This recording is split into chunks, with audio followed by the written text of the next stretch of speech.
the economy of the American West, 1860 to 1900. The economy of the American West from 1860 to 1900.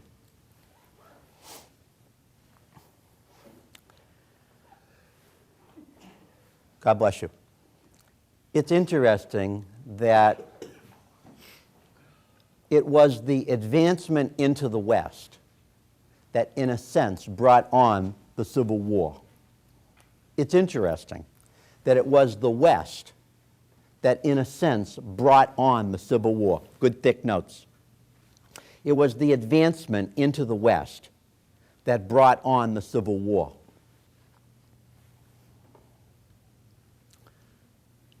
Now that the Civil War was over,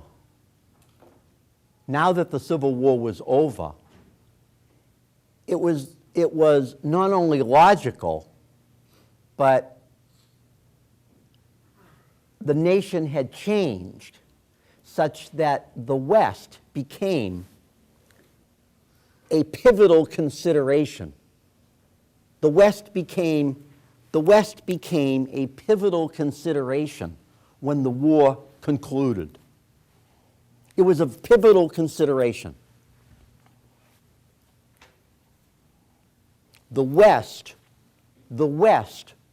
in many regards, would be a place of raw materials, write this down, raw materials and expectations that would help totally change the country.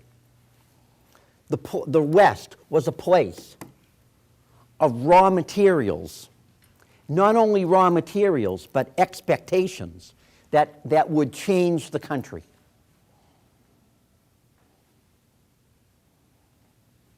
Get the idea? So as I say, it's ironic that it was the West that, in many regards, was an incentive that brought on the war. Now that the war was over, all of a sudden, the West again became the site, so to speak, that would explain what the future of the country would be. Kind of poetic, isn't it? Let's go. Kind of poetic that it would occur that way. Between 1860 and 1900, there would be a variety of changes within the country that are all connected to the West. There are a variety of very large developments. Large developments taking place within the country that all, in a sense, go back to the West. Point A. I'm going to give you several examples of these large developments that are occurring. They're occurring simultaneously. Are you listening? These developments are occurring simultaneously. And as they occur simultaneously, they, in a sense, are all going to influence and shape what's going on in this trans-Mississippi West, from the Mississippi River to California. Point A, one critical development. One critical development is that from about 1860 to about 1900, there will be an additional 20 million Americans. There'll be an infusion of 20 million.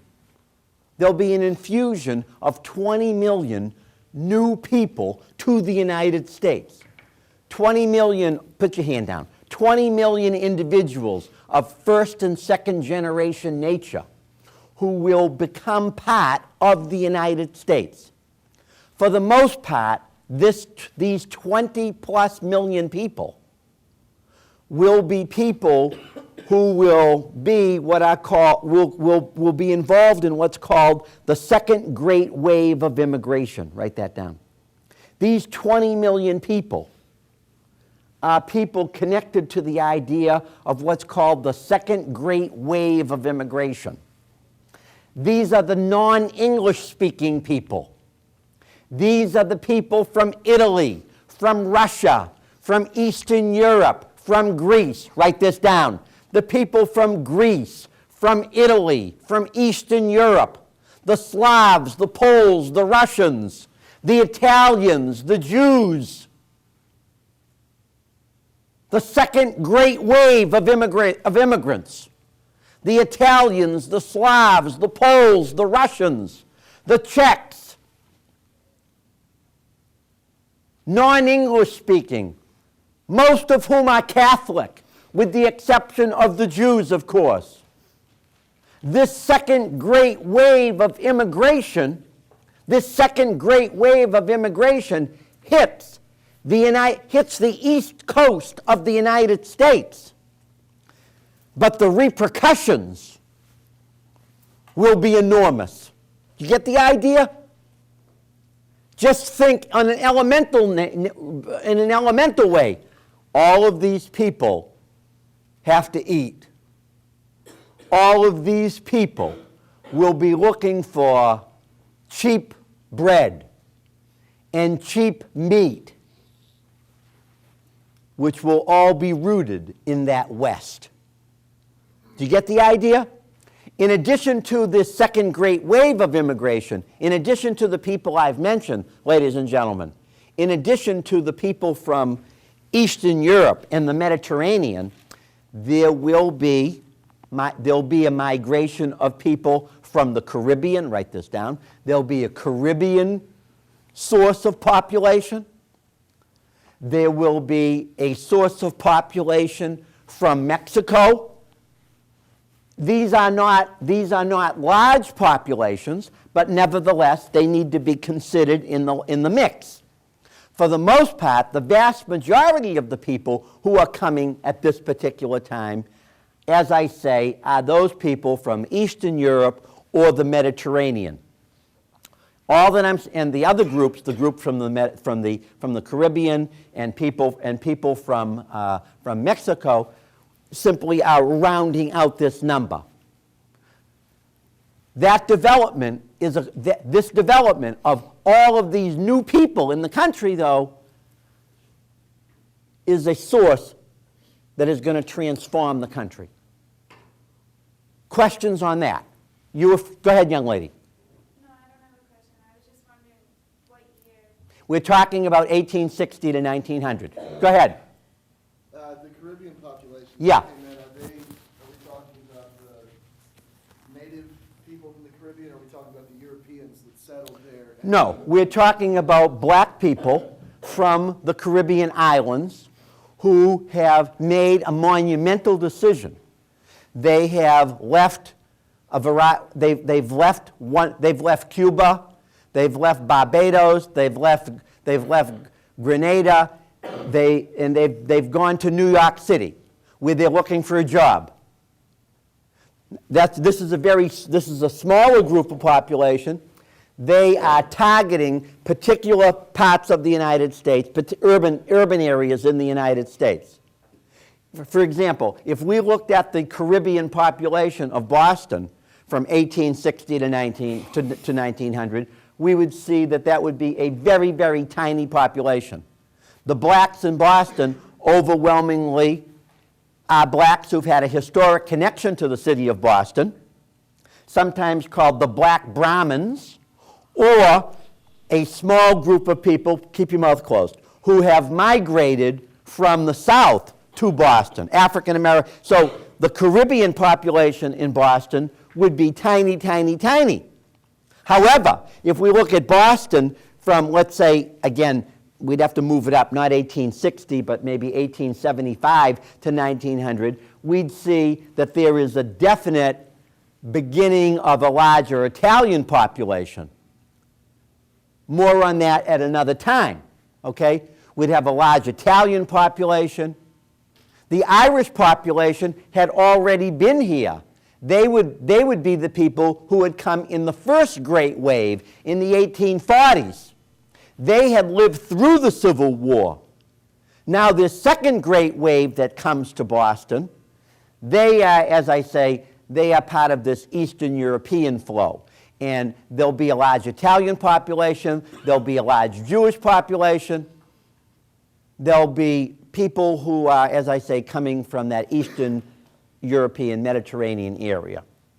Go ahead, question. Now, you say most of these Eastern Europeans, Yeah. Mediterranean immigrants, they settle along the East Coast? Right. I mean, is that just in the preliminary? 'Cause Yes, yes, yes. These are people, the gentleman is asking a very good question. These people, I don't want to go into this too much at this time, but these people would overwhelmingly have been rural people in Europe who, in a sense, experienced some kind of a psychic crisis and who decided, in effect, that they would be rural no more.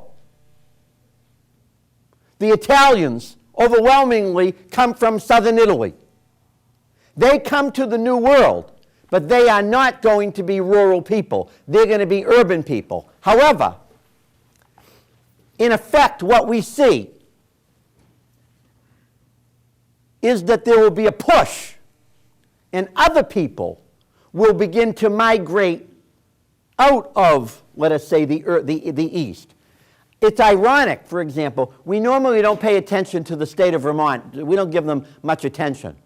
But the fact of the matter is, from about 1860, 1870 to 1900, those people who lived in the state of Vermont, those white Anglo-Saxon people who had been living in Vermont for maybe 100 years, many of those people would be people who would migrate west, who would migrate to Minnesota and to Wisconsin and even further inland. Are they migrating because of the new population? No, they're not migrating because of the new population. They're migrating because their rocky soil, they feel they could have a better life if they went to the Great Plains or if they went to Minnesota or Wisconsin. They could grow more crops, larger crops. They could be more successful in agriculture. Does that help? But no, these people for the most part are East Coast people. But Professor, I thought we're talking about the West. We are talking about the West. That single development, look at, if you've got 20 million people that you now need to feed, we've got to grow more wheat. We've got to grow more corn. We've got to produce more chickens, more hogs. We need the West. Get the idea? So in other words, write this down. So in other words, the West beckons. The West beckons as the place where large-scale agriculture is going to be necessary. The West is a place that is going to beckon regarding large-scale agriculture. Can you see that? The plains, the Great Plains, the fertile soil of the Great Plains is going to offer a degree of hope to people that they can get involved in large-scale agriculture. The only reason you're getting involved in large-scale agriculture is because you've got so many hungry bodies in the East. Can you see that? In other words, the East and the agriculture of the West are going to be part of a national marketplace. Write that down. Hold on. The East and this large-scale agriculture they're going to be some of the constituent pieces of what we're going to call a national marketplace. There's going to be a national marketplace. Can you get that? I just saw the other day that how many of you grew up eating Twinkies? Don't be ashamed. Into Twinkies, right? Well, the Twinkies company, I think it's Continental, whatever the hell it is, they're in Chicago. There weren't Twinkies for a while. Now they're back in business. Where are they located? In Chicago. Making Twinkies in Chicago so you can eat them in Littleton. You get the idea? That's the market. That's the national marketplace. Now, we can do that very efficiently at today. In the period from 1860, 1870 to 1900, that was still a dream. My name is Richard Clayman. I have a dream. I have a dream of making Twinkies and selling them in Boston. I have a dream. Do you get the idea? That was the dream. My name is Richard Clayman. I make ties in Boston. My dream is to sell them in California. That's my dream. My name is Richard Clayman. I'm in Kansas. My dream is to grow winter wheat and summer wheat and sell it in Boston. That's my dream. Not simply to have one harvest of wheat, but to have 2 harvests of wheat. That's my dream. Do you get the idea? See what's happening? So the West becomes a place of expectations. Point number 2, point B. Point B. Point B, unacceptable, okay? Point B, write this down. The East is also experiencing a great boom in urbanization. The East is becoming more and more densely populated. It is becoming urbanized. The cities and the suburbs, it's becoming a place of cities and suburbs that in many ways are rapidly interconnected. So as a kind of organism, just as an organism, it's a place that is deeply, deeply interconnected with urban areas that are growing large and suburbs that are growing large. So that places like Cambridge and Somerville and the burbs of Boston, they're all becoming, in a sense, very closely not only connected, but defined with one another. And this urbanization is also changing the character of the country. Point number 3, or C, next idea. Very important point. The country is rapidly becoming, put that away! The country is rapidly becoming deeply industrial. The country is becoming industrialized. There will be iron and steel and oil and heavy and mechanized industries. The country is growing deeply industrial. And this industrialization, the iron, the steel, the oil, the iron, the steel, and the oil are becoming these mechanized industries. These mechanized industries, listen to this. Are you listening? These mechanized industries, as often is the case, will coalesce. They will coalesce. And when I say coalesce, I mean they will all begin to merge into something that becomes not only a symbol, but in many regards a vehicle for even greater change. The iron, the steel. Well, go ahead. I was going to ask you. Hold on. The iron and the steel will all, in a sense, be connected. I thought you were taking me there. Will all be connected into something. That something will be the railroad. That something will be the railroad. The industrialization. It's not, listen to me. This industrialization has a focal point. Industrialization, it needed an expression. And the expression that this industrialization would take would be what we understand as the railroad. An entity that is both industrial and financial. Write that down. The railroad becomes both industrial, is both an industrial thing, and it is also a financial entity. If you need a drink, go get it, okay? If you do. Now I'm ready for your question, young lady. I was going to ask, is this what Nice pulls aloud. the country back together? What? Is this what pulls the country back together after the Civil War? When the war was over, I think it's fair to say, we know that Reconstruction did not bring the country together.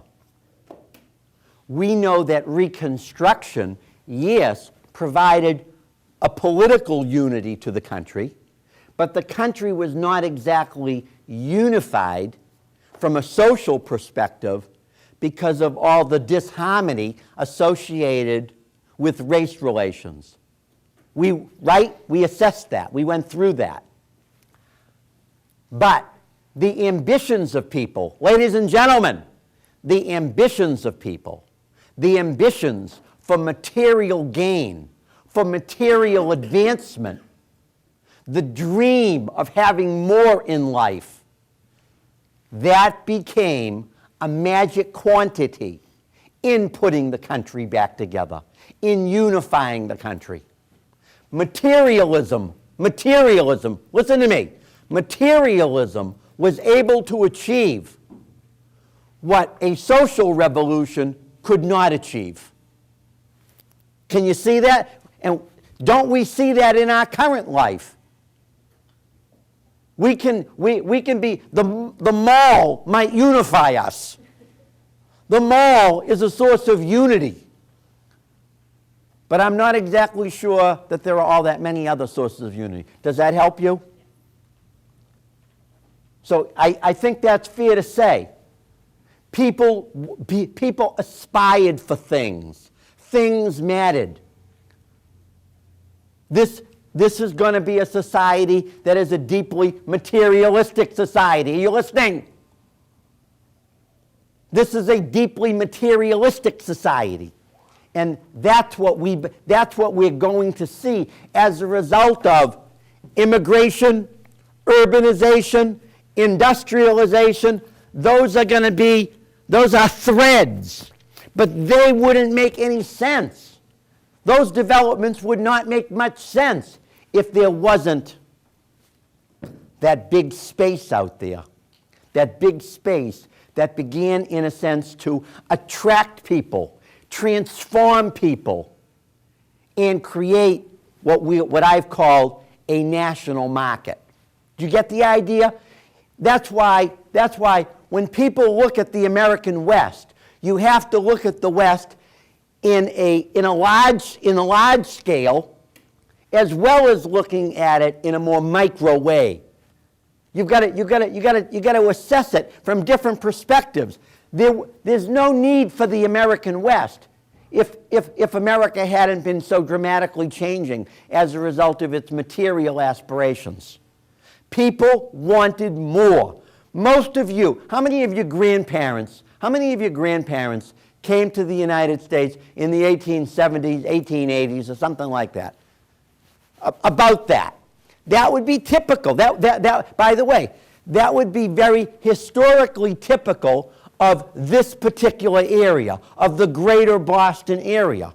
The vast majority of people who historically chose to live in the greater Boston area chose to live here because they were somehow connected to this second great wave of immigration. The fact that there are many people who live in the greater Boston area today who have come to the greater Boston area over the last 20 years, that simply signifies that the migration pattern continues. That's all it is. The pattern continues. The pattern continues with different people from different places who have come for many similar reasons. Welcome to America. The more things change, the more they remain the same. You get the idea? It's simply another pattern. It's another pattern, other people, but still intimately connected with the historical mission of what this whole area is about. So I just want to bring to your attention that when we're talking about the West, there can be no discussion about the West unless we understand those larger patterns: immigration, urbanization, industrialization. Do you follow me? Questions from you? Are you thinking? Questions from you? Help me. Go ahead, pal. Didn't the Chinese help build the railroad? Well, clearly, there is an Asian presence, but it is an Asian presence in California, not in Boston. Hold off on that, okay? More observations. More observations. Go ahead. I remember reading something about grain from the West and wheat feeding Russia. There is no question that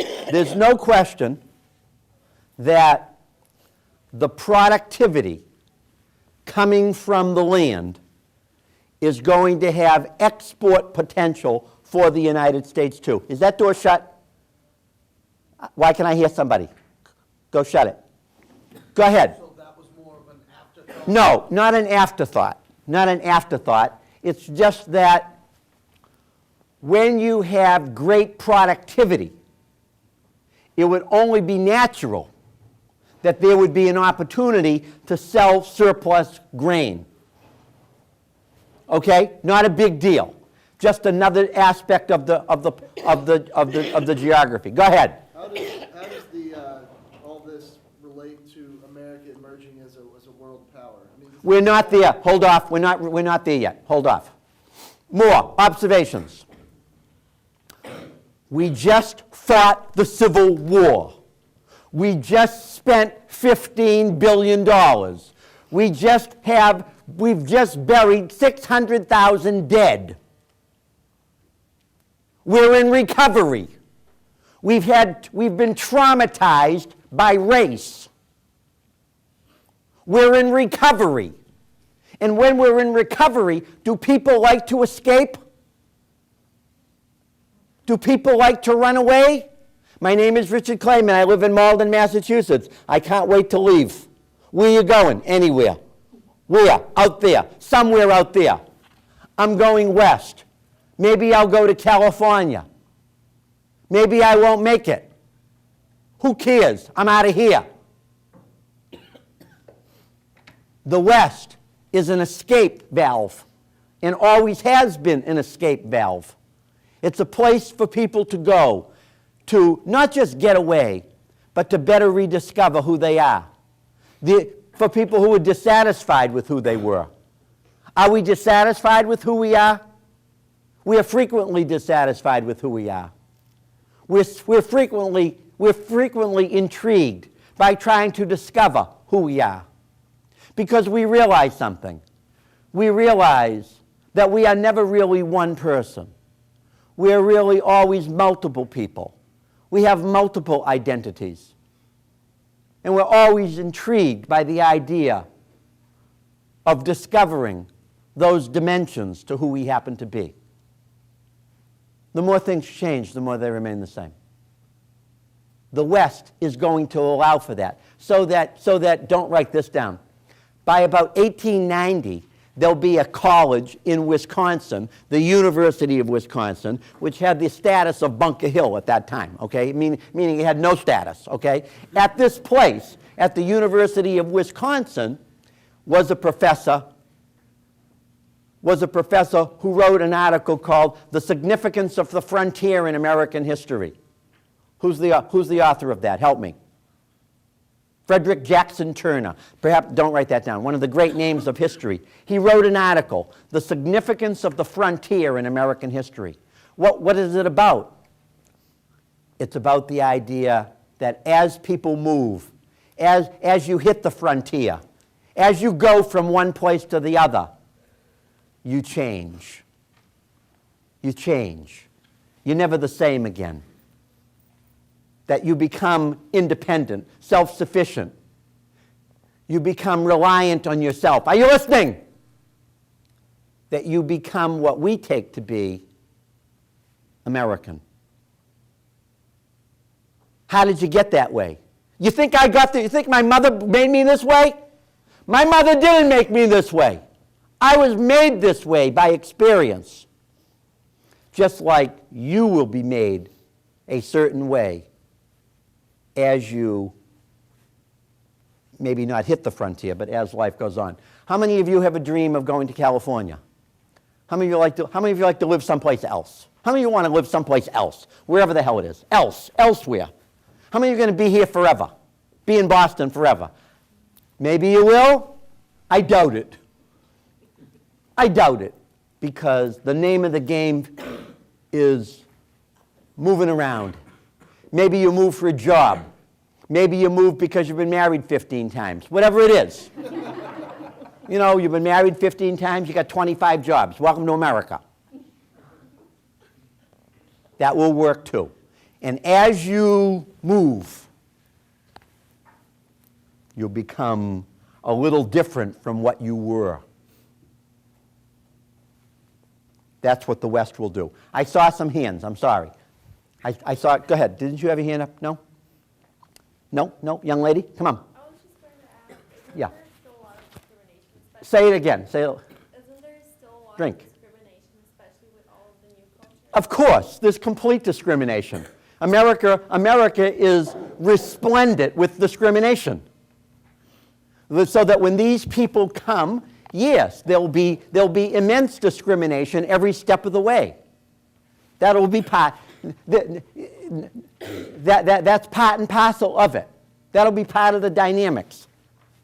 The discrimination that African Americans will experience in many ways will be a very unique discrimination. But the discrimination that Catholics experience, that the Jews experience, that Slavic people and Russian people, and that Asian people experience, there will be much discrimination. That'll be a consistent theme. Next idea, write this down. We have to change the lens a little bit. Ladies and gentlemen, we have to change the lens a little bit. You're impossible, okay? I know you're sick. I know. Don't you love her? Okay. No. You got to change the lens a little bit. Write this down. Here we go. This is why we have to change the lens. Listen to me. Listen to me. We have been looking at things in a large lens. Now we have to look at it in a smaller lens. Watch this. Write this down. By about 1870, it was estimated that there were about, because who the hell would know, 15 million buffalo in the American West. There'd be about 15 million buffalo. Now, obviously, we didn't do a census of the buffalo, okay? It's an estimation, right? Nobody took numbers. Nobody went to the houses of buffalo. How many children have you got? There's an estimation of what these interconnected herds were. By about 1870, there's about 15 million buffalo. By about 1885, there's almost no buffalo in the American West. By about 1885, there's almost no buffalo. Write that down. There's almost no, put your hand down. There's almost no buffalo. And that's because hundreds of thousands of people moved across the Great Plains.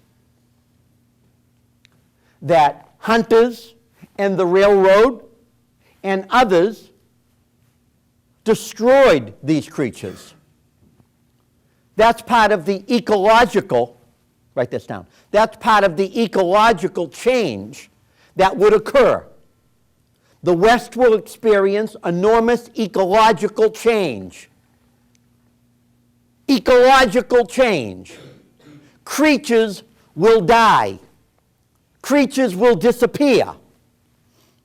So that not only are the buffalo destroyed, but even the bones of the buffalo are taken back east and made into fertilizer so that your roses can grow. Okay? So there is ecological disaster that occurs in the American West. But this ecological disaster is connected to other transformations. Continue. Because the buffalo becomes the source, the buffalo was the essential source of food for the Native American. The buffalo became that essential source of food for the Native American. Write that down. And in a sense, if the food source of the Native American, could be not just disturbed, but destroyed, then the Native American could be what? With the hands. Go ahead. They can't leave. They could what? They can't leave. They cannot live. Right. They would. The Native American would be made an impotent force, made a force that would have no impotency whatsoever. You get the idea? If we could destroy the food of the Native American, we can destroy the Native American. There was a desire to destroy the Native American. Why would that be? For obvious reasons. Why? They have good land. Well, because the Native American was, for the most part, write this down, there were thousands of tribes of mostly semi-nomadic people. The Native American lived there were thousands of tribes, not hundreds, thousands of tribes of Native Americans, some very small, some larger. But these people were semi-nomadic people who pursued the buffalo for food, for their hides, for their bones, for a zillion different things. The buffalo is like Walmart. The buffalo is essentially Walmart to the Native American. Get rid of Walmart, you can get rid of the Native American. After all, the Native American is looked upon was looked upon as an impediment, to say the least. And so to tame this quantity was significant, to say the least. Write this down. The Congress in 1887 passes what's called the Dawes Act. In 1887, the Congress passes the Dawes Act. The Dawes Act, listen to this. The Dawes Act, D-A-W-E-S, we don't do that. You figure it out. The Dawes Act, listen to this, don't write yet, was an attempt to change the anthropology of the Native American. Write that down. The Dawes Act was nothing less than an attempt to change the anthropology of the Native American. To change the anthropology. When I say change the anthropology of the Native American, I mean the Dawes Act promised, write this down, promised 160 acres of land to the head of a Native American household. The Dawes Act promises 160 acres of land to the head of a household of a Native American family. This land had to be located on a reservation. This land had to be located on a reservation, and the and the expectation was that the Native American would become a farmer. The Dawes Act wanted to do something, wanted to take these semi-nomadic people, moving through the West, hunting buffalo, and make them stationary. You see that? It wanted to make the Native American stationary, wanted to make them farmers, wanted to quote unquote civilize them, wanted to get them off of horseback, wanted to get them away from their particular religion, language, culture, wanted to systematize them. Because how could the West be systematized with this chaotic element within it? Can you see that? How could you run railroad lines? How could you create urban areas? How could you have agriculture? How could you have suburbia? How could you have suburbia if you got thousands of tribes of people who are hostile and nomadic? You have to change their anthropology.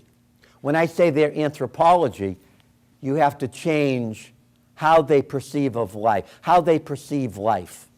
Stop the music for a moment. Professor, when anyone came to America, was it necessary for their anthropology to change? Help me. I think like a fox, not a pussycat, okay? When you come to America, is it necessary to change? Go ahead. Yes, but you don't have to change everything. I mean, Some things you have to change, other things you haven't. Stay awake. Go ahead. Well, African Americans are forced to change. All right, we saw that the African American was put in a situation in which their whole sense of culture was, in a sense, erased or altered or infringed upon. But what about, my name is Richard Clemeno, I'm Italian. My name is Richard Clemeno, I come from the Mezzogiorno, from southern Italy. And, you know, I'm an agricultural guy. I grew tomatoes, I had olive trees, I made wine. And look at me, look at my suitcase, look at my suitcase, look at my hat. I've come to Boston, I've come to New York. What am I going to do here? I've got to make some anthropological change about myself, don't I? As the gentleman said, though, some things I'll change, other things I won't. I'm very stubborn. I'm very stubborn, and I like food a certain way. Who's Italian? Don't be ashamed. Not like this, like this. Stubborn when it comes to the best cooking. You got the best recipe for tomato sauce, right? Your mother. Of course. That is a relic of not changing. That supports your point. That doesn't change. But I came as a farm, I came as a rural person, and in America, I'm working in a textile factory. I make belts. That's an anthropological change. The Native American needed to go through anthropological change. And the Dawes Act said, we're going to change you by changing your location. Continue. The Dawes Act says something else. The Dawes Act says something else. When you accept reservation land, write this down. When you accept reservation land, you can become a citizen. God bless you. You can become a citizen. When you accept living on the reservation, you can become a citizen. They weren't citizens before. The Native Americans weren't citizens. They weren't covered by the 13th, 14th, and 15th Amendment. The Dawes Act provided them citizenship. And by the way, listen to this. Listen to this. If you accepted land on the reservation, you could legally buy whiskey. Don't mumble. Be quiet, all right? If you accept living on the reservation, you can legally purchase whiskey. Hold on a second. We realize something, don't we? We realize something. We know something intuitively. Or we know something. We think we know something. We think we know that there is a very high alcoholism rate among Native Americans. We realize that this high alcoholism rate might have been exploited for the purpose of having Native Americans accept land under the Dawes Act. We suspect that the idea of being able to legally buy whiskey was a way to erode the Native American. We're skeptical of this, aren't we? We see it as policy, which is meant to destroy. I saw some hands. You were first, my friend. It wasn't. Go ahead, my friend. That's officially written down in the Congressional Act. Well, under the Dawes Act, as a citizen, you could legally buy whiskey. If you're not a legal citizen, you can't legally buy whiskey. So it wasn't written down. It's a result. It's a result of, yes. Go ahead. So were they like basically trying to bribe? Well, listen. Did you listen to what I said? That what the Dawes Act did is that the Dawes Act eroded the independence of the Native American, just as it tried to control where they would live, how they would live. Does it come as any surprise that there are a variety of commodities that are detrimental to people? Rum, sugar, coffee, these are all addictive. These are all addictive commodities. They're all addictive commodities, are they not? Put your hand down. They're all addictive commodities. We have a history of using addictive commodities in order to, quote unquote, work with people. Go ahead. Did that introduce alcohol to Native Americans, or did they have that before this? There was always alcohol would be a way to, was a subterfuge that Native Americans were brought in contact with as a result of their relationship with white people. And this was seen as a weakness, so to speak, regarding Native Americans. That it was recognized that they were very susceptible to alcohol. So by providing alcohol to Native Americans, one could take advantage of them. Can you give me another example of something similar? Go ahead. Gambling? I think that there is a lot to be said for that. Gambling is also very often a tool. How about African Americans and alcohol?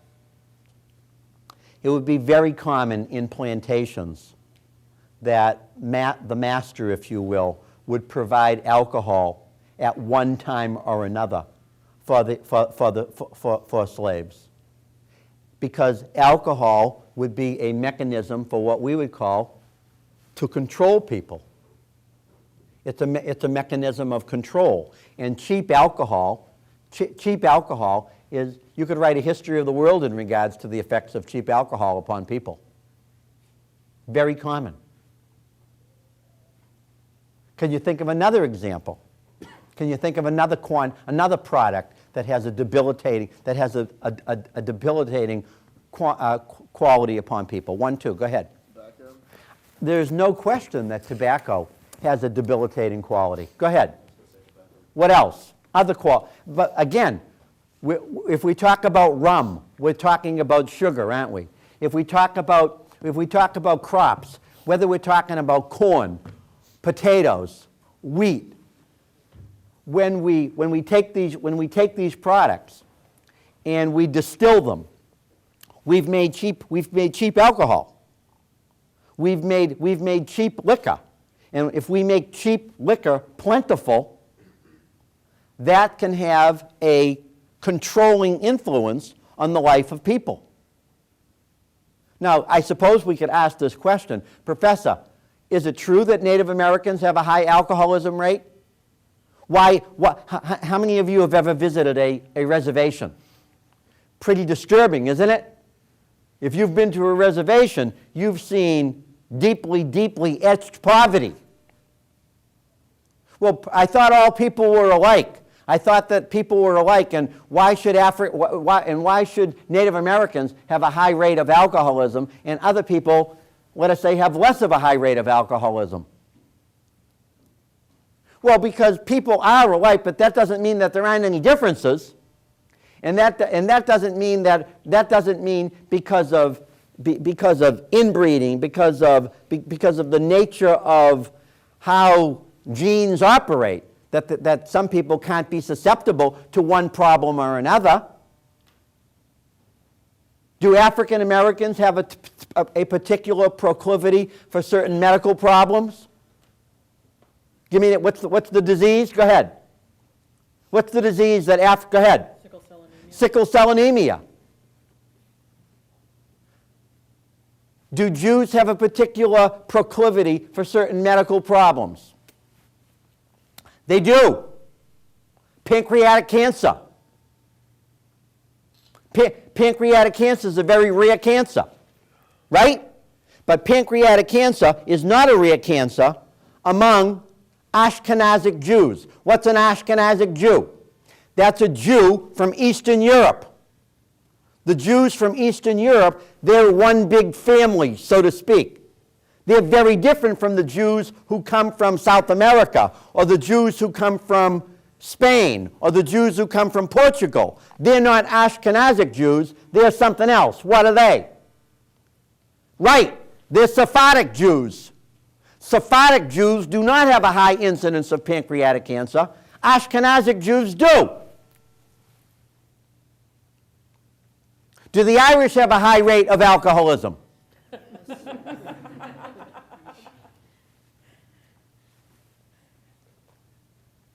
Is that correct? Well, there is. But is it biological or is it social? Okay, but the point is, calm down now. The point is that we could probably do a lot of this. The Native American was a quantity that needed to be restrained. So thought the white man. So listen to this. I have a statistic for you. Just listen. Under the Dawes Act, about 140 million acres of land would be distributed. Write that down. About 140 million acres of land will be distributed under the Dawes Act. 140 million acres of land. Listen, get this. 90 million out of that 140 will revert back into the hands of white people. 90 million out of the 140 will revert back into the hands of white people, meaning that a Native American may have initially taken the land, but walked away from it, didn't do it, sold it, abandoned it for whatever reason. 90 million out of 140 million wound up in the hands of white people. So that now the Native American had absolutely nothing. The Dawes Act of 1887, that would be replaced, write this down, in 1934, that would be replaced by what's called the Wheeler-Howard Act. By 1934, the Dawes Act would be totally done away with and replaced with what's called the Wheeler-Howard Act, in which Native Americans cannot own land individually. They could only own land communally. The Native American could not own land as an individual. You could only own land in terms of your tribe or your community. You get the idea?